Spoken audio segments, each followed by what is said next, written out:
Okay, this video is where we're going to learn a little bit about brainwaves and also how it applies in hypnosis. So what I will do is also show you an article that is to do with somebody called Wagstaff, who wrote a paper on hypnosis. It's a paper from 2014, I believe. So if we begin with that theta is a state that we're in when we go into sleep, and it's called the hypnagogic state, which is a weird name. You can Google it, but hypnagogic is where we may have, as we're falling into a deep sleep, that we go into this state in between where we're maybe remembering parts of our day, and then we're maybe seeing images that we're just not familiar with as well. I find that fascinating. Definitely, I'm very active during that period. So for each of us, we will have a different experience when we're going off to sleep, and dependent also on what's happening that day and whether we've used alcohol or, some other substance, which we don't really want to be doing. I haven't had a drink since 2012, but, definitely the consciousness of what will happen during that theta state of going off to sleep and then going into the unconscious, and that sliding sort of backwards and forwards, the morphing in and out, is going to be different for everybody. But maybe you can relate to, for some people, that you can see images, or you might have, something that you'll see, like I might see an animal, or I might see a face that I'm not aware of, or I might see an image that seems to be morphing from one image to another. I do know that some people have that experience. So theta waves are present during hypnosis, and it's also meditation and light sleep, and it's also an REM dream state in the realm of our subconscious. So that's maybe why we see things. The interesting thing is, from the age of when we're babies, up until age 7, we are very much in that state. We're in a learning state of taking in information. One thing we can do if we're wanting to change something for ourselves is that we can listen to hypnosis CDs, or a track, or an audible CD, not CD, an audible something maybe from YouTube as an example. I'll probably make a few of those, but the best thing to do is, if we can, is to make one for ourselves and use our own voice. And the things that we want is to put those words in. So it's not so much that we're going to say, I want this or I want that. It's almost saying, I am, if we have a part of our body that's feeling pain, we can say that I'm feeling free of this pain. I am feeling that my body is healing. I am feeling more relaxed. I am relaxed in my body. I'm in a relaxed state. We would feed that information into our voice recorder, maybe 10-15 minutes, and then play it back to ourselves.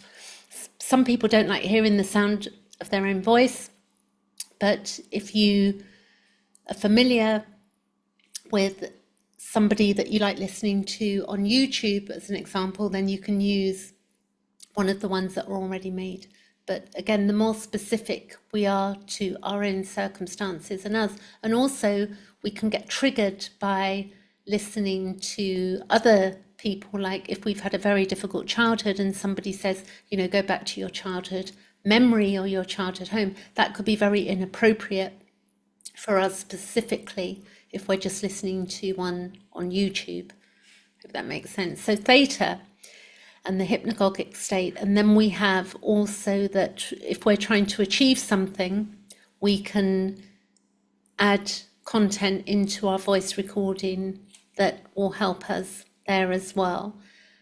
And I think that the other things we can work with are where we're trying to regulate our nervous system. So we can do things where we're choosing to relax each muscle of the body as we're falling off to sleep.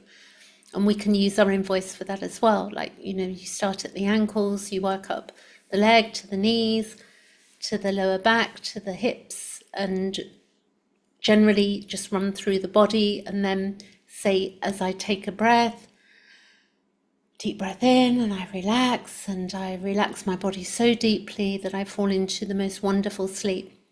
So if we've been traumatized in our early years, then if we take into account that we would have been in theta state, and that will mean that there's often difficulty in giving up, memories or reactions to things, because we basically have this imprint that's been implanted in us. So to change it, it's going to take time and understanding of how we've received the introjects.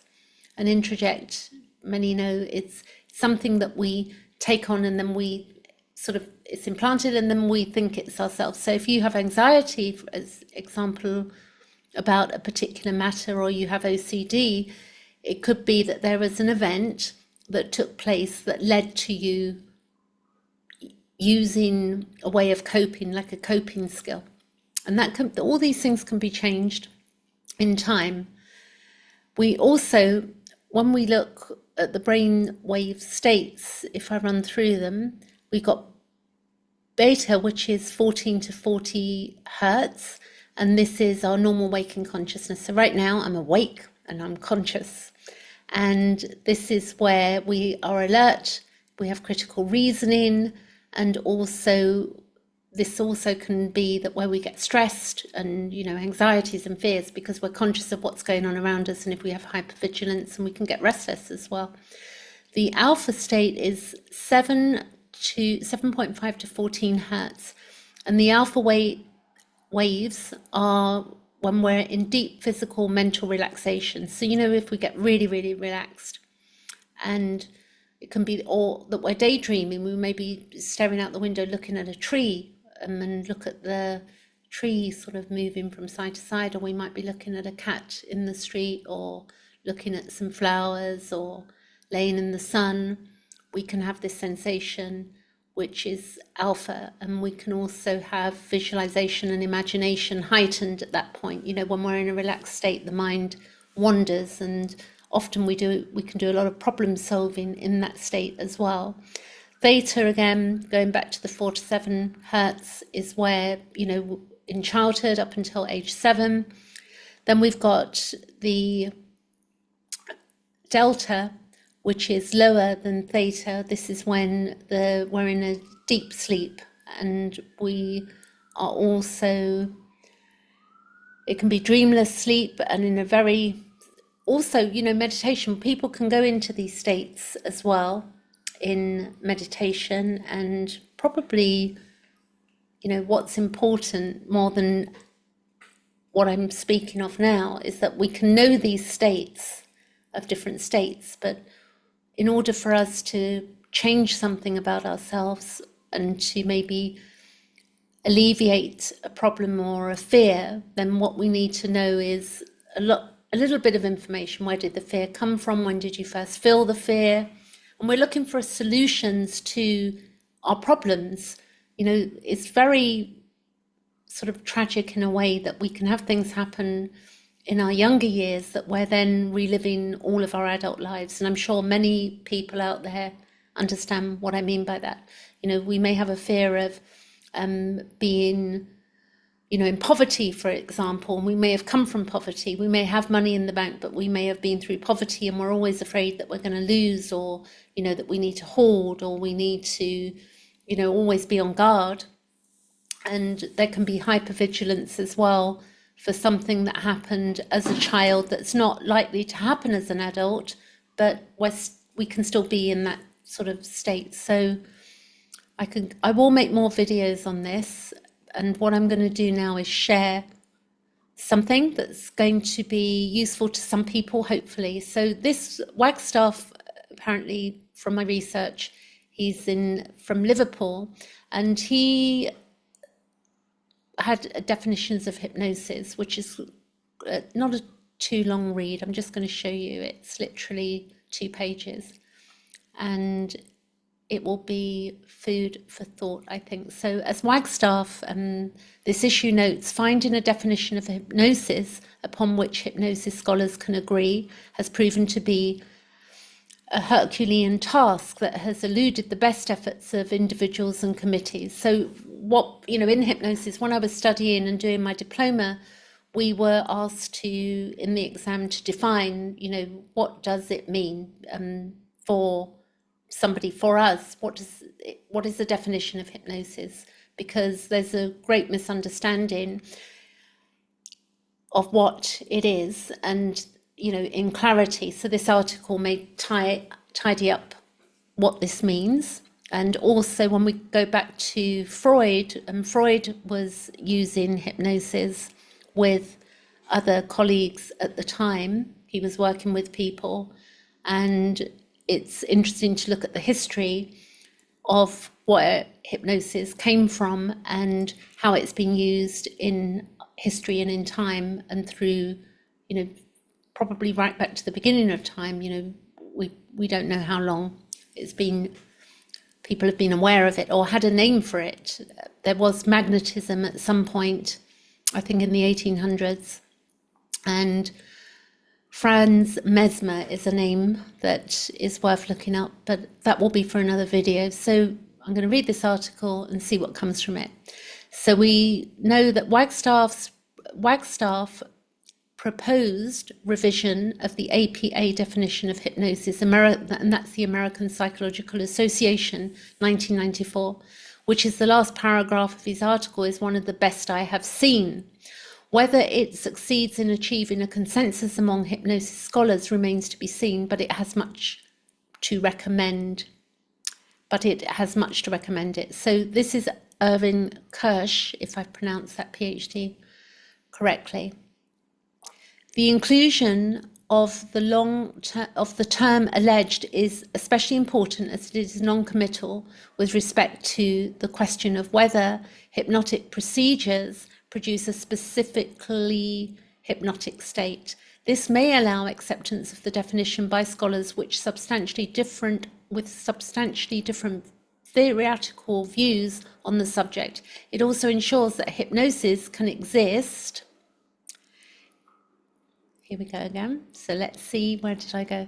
So whether this may allow acceptance of the definition by scholars with substantially different theoretical views on the subject. It also ensures that hypnosis can exist even if the alleged altered state does not.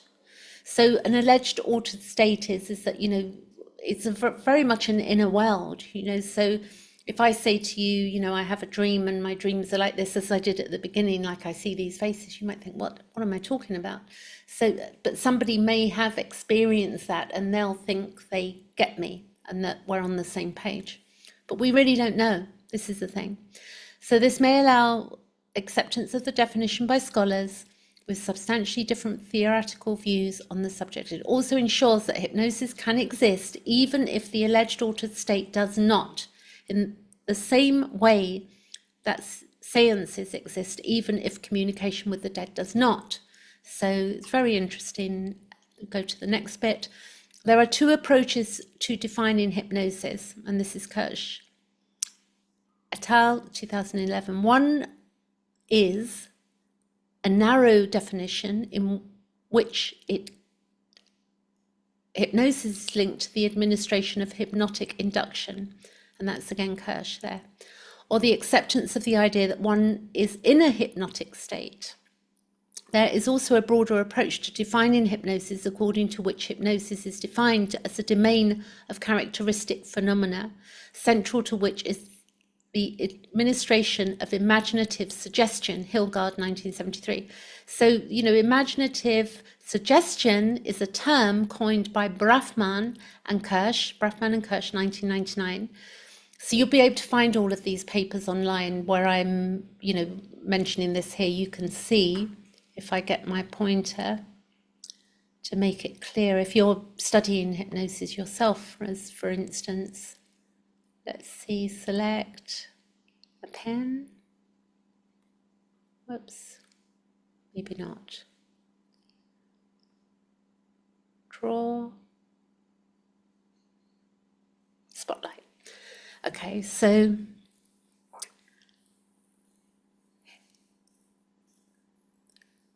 I said Kirsch, 1999, Brafman and Kirsch. to describe the kinds of suggestions used in hypnosis, scales as distinct from other types of suggestion. So a suggestion would be, like I suggest as an example that I'd like you to take a deep breath in and become really relaxed. And as you take your second breath in and you exhale, all tension leaves your body and you feel in a deeply relaxed, wonderful state of being. So that would be a suggestion as an example. Those associated with the placebo effect and the misinformation effect. Broadly defined, the domain of hypnosis includes responding to imaginative suggestions without the induction of hypnosis, regardless of the presence or absence of a hypnotic state. So for instance, just as I said there, if you take a deep breath in and on the breath out, every muscle in your body will relax. I've put something into your imagination and then we follow through. So preferences between these narrow and broad approaches to defining hypnosis vary and do not seem correlated with theatrical stances on the altered state.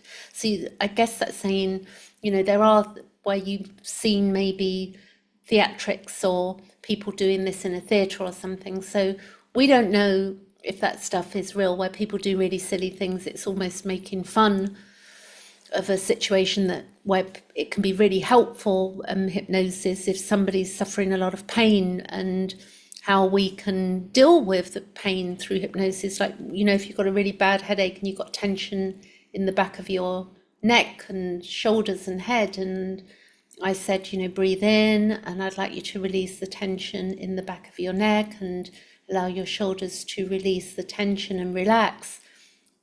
There's going to be an effect of relaxation, which eventually, if that's going on for half an hour in a session, that the whole body will relax to the point where the headache, providing there's no other issues going on, that there will be a result of, not experiencing a headache. But something we do in hypnosis is that when we take somebody on to work with them, we have to go through all of the different possibilities of what a problem is.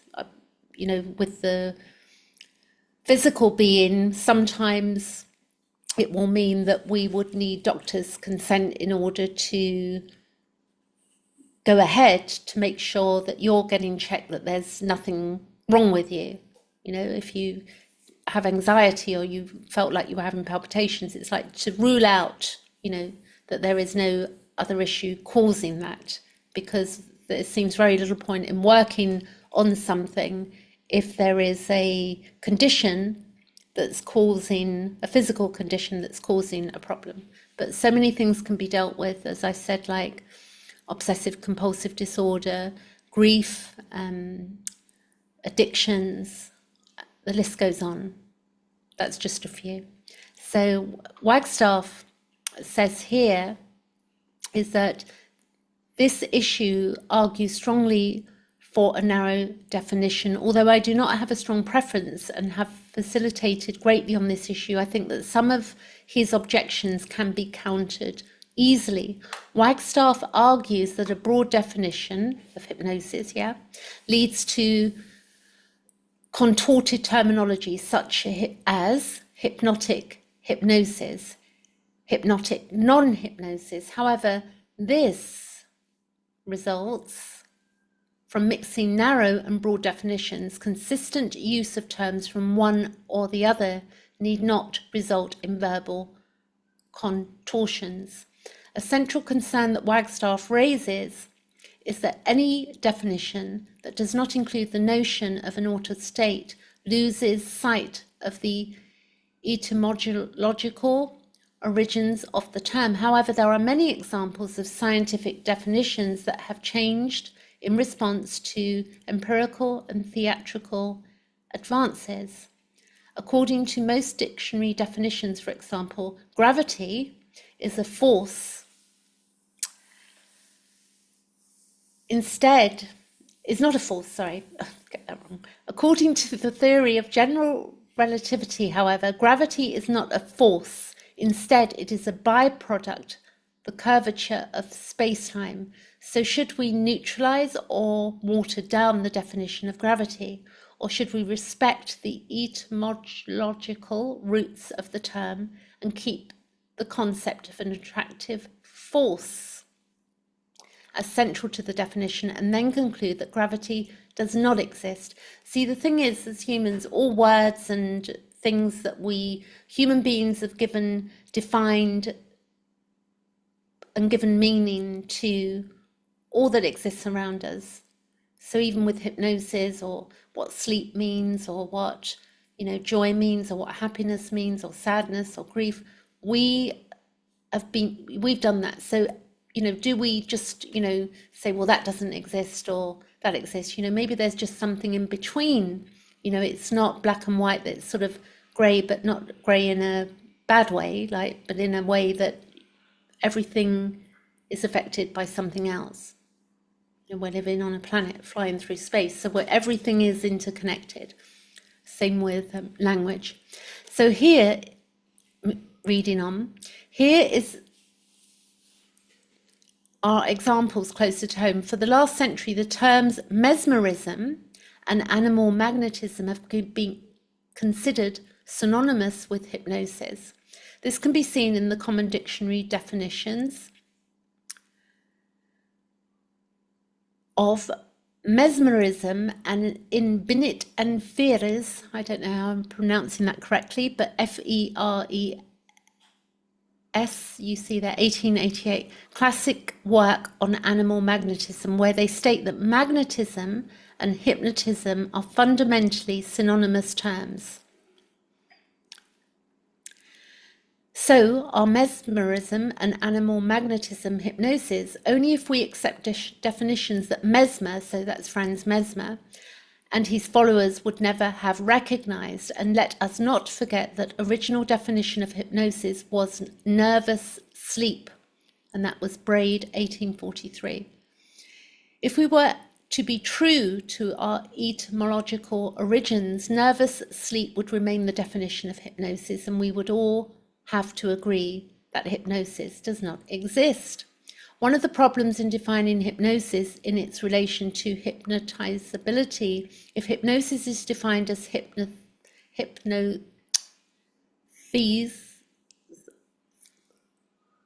altered state, a hypnotized altered state, that's a mouthful, a bleat, one with unknown or disputed characteristics, and what we can call hypnotizability, or as conventionally measured, is a misnomer, and that's Kirsch, 1977.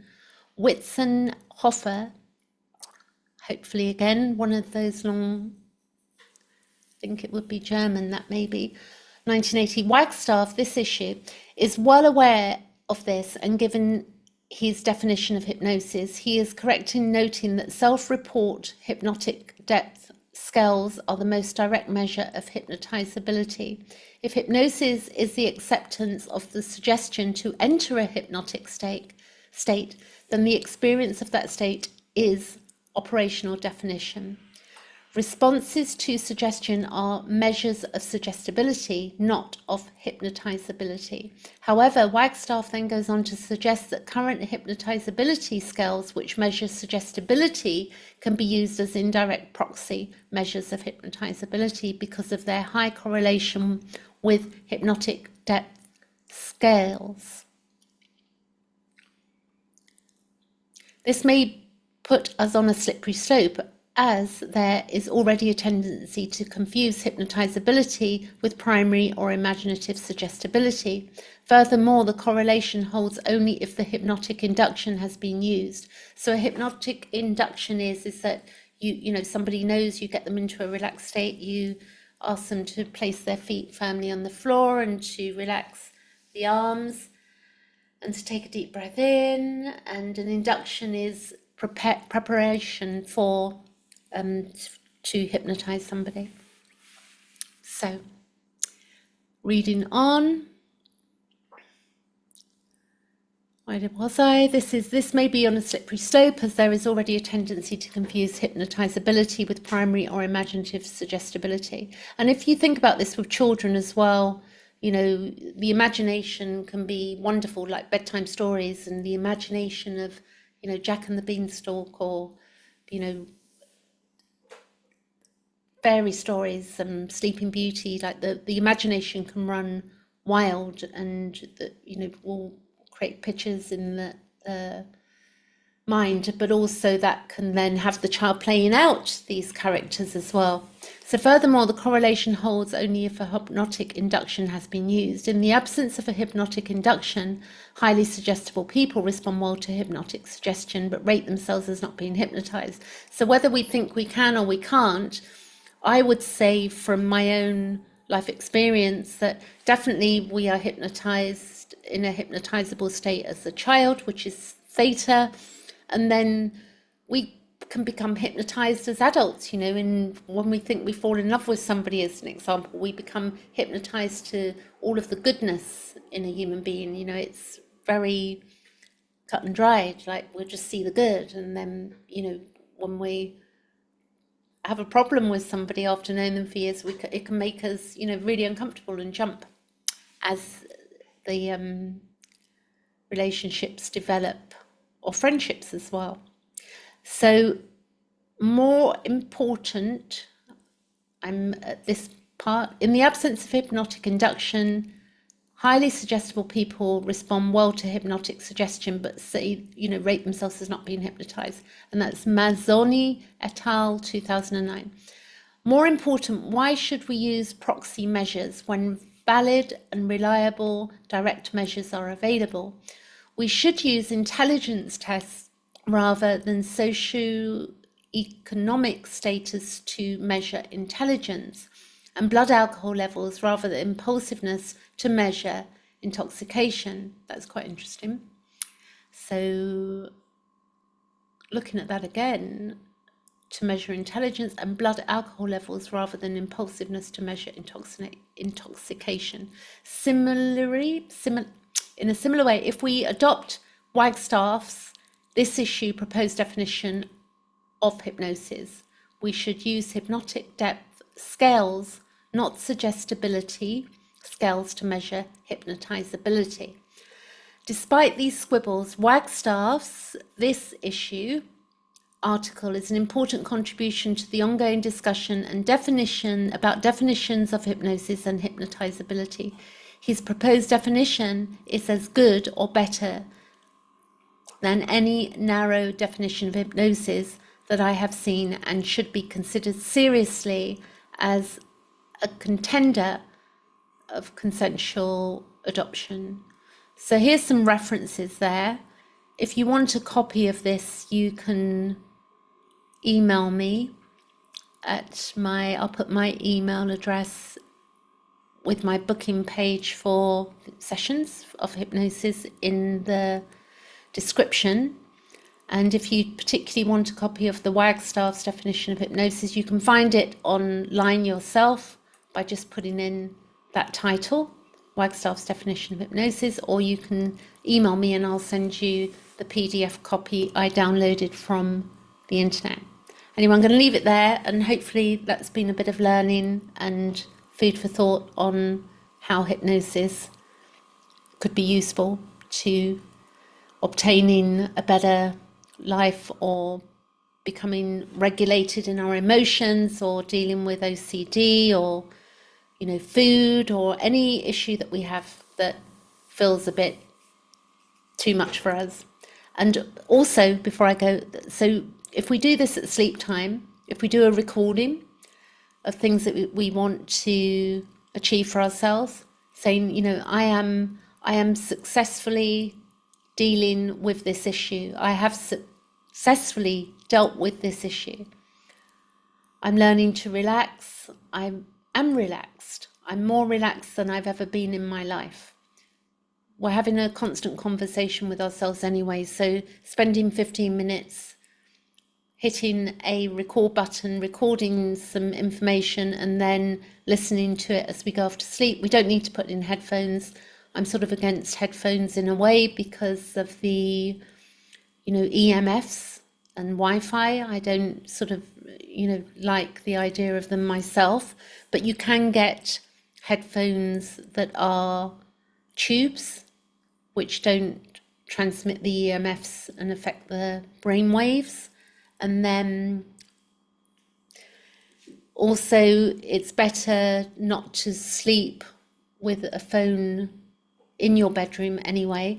I do have my phone near me when I sleep, but I put it on airplane mode. So I turn off all my Wi-Fi at night at the wall socket. And that works for me. But if you're living with people, then that's a bit more difficult, because if when you go to bed, you turn off the Wi-Fi, it can create chaos, saying there's no Wi-Fi. So, but be mindful that Wi-Fi, all of these EMFs also affect our nervous system as well. Anyway, hope that was useful. Any comments, leave them below. Thanks.